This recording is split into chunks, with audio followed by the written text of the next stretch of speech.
All right, let's jump right in. We are going to peel back the layers on one of India's biggest movie stars, and this is all based on a really candid conversation he had not too long ago. So the whole thing really kicks off with the super simple but, universal idea.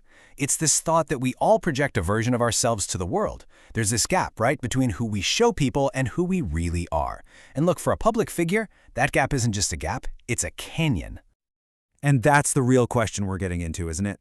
Beyond all the magazine covers and the huge blockbuster roles, who is the man behind the star? We're going to explore the complexities, the contradictions, and yeah, the evolution of the man himself. Okay, so first up, let's tackle the biggest and most obvious contradiction: the public image versus the private individual. For years, right, the media story has been pretty much the same. Just look at the contrast here. On one side, you've got the public image, all these labels, Playboy, Casanova. But then, what's his reality? Well, he says he's an introvert, kind of low on confidence, someone who actually avoids attention. It's a total disconnect. I mean, this quote really says it all. And it doesn't sound like false modesty either.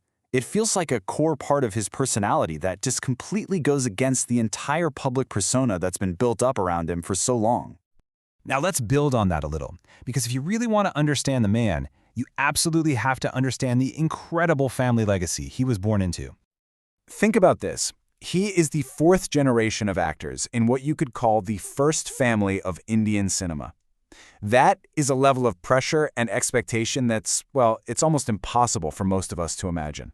But behind the scenes, it definitely wasn't all glitz and glam.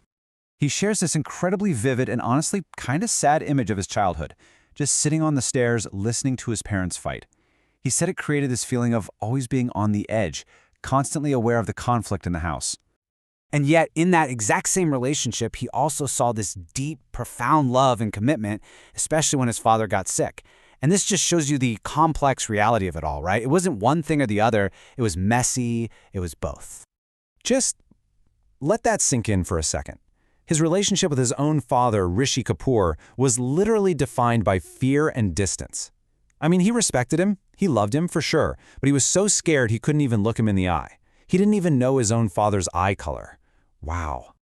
So let's see how all these personal complexities, the fear, the introversion, that weight of his family, how they all start spilling into his professional choices, especially his most controversial role to date. The movie Animal. It wasn't just a film. It was a full-blown cultural event. A massive box office success. But it also kicked off this intense, nationwide debate. The controversy was huge. A lot of critics called it misogynistic, a celebration of toxic masculinity. For an actor who basically built his career on being the romantic good guy, this wasn't just another role. This was a massive risk that could have turned off his entire fan base. And his own words right here show you just how big of a risk it felt to him personally. After a whole career playing the good boy, he was genuinely terrified that taking on such a dark, polarizing character would mean the audience wouldn't just hate the character, they'd reject him. So how did he deal with all this? The family stuff, the fear of his father, the constant public eye, it all pushed him to develop this core survival skill, a philosophy of detachment.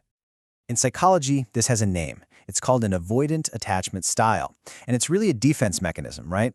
It's a way to protect yourself from getting hurt by basically shutting yourself off from deep emotional connections before they can even start. And when you look at his childhood, you can totally see where it all began. And he traces it all the way back to this one single memory from when he was a kid. The pain of a friend leaving after they played, it was so intense for him. He said it used to burn inside. So as a little kid, maybe 4 or 5 years old, he made this subconscious choice to just build a wall. You combine that early heartbreak with the fighting he saw at home and that distance from his dad, and a really clear pattern starts to show up. He basically learned super early on that getting close to people, that just leads to getting hurt. So he closed up. So for 40 years, that detachment was his whole way of operating. But what happens when something so life-changing comes along that it just forces a complete system reboot?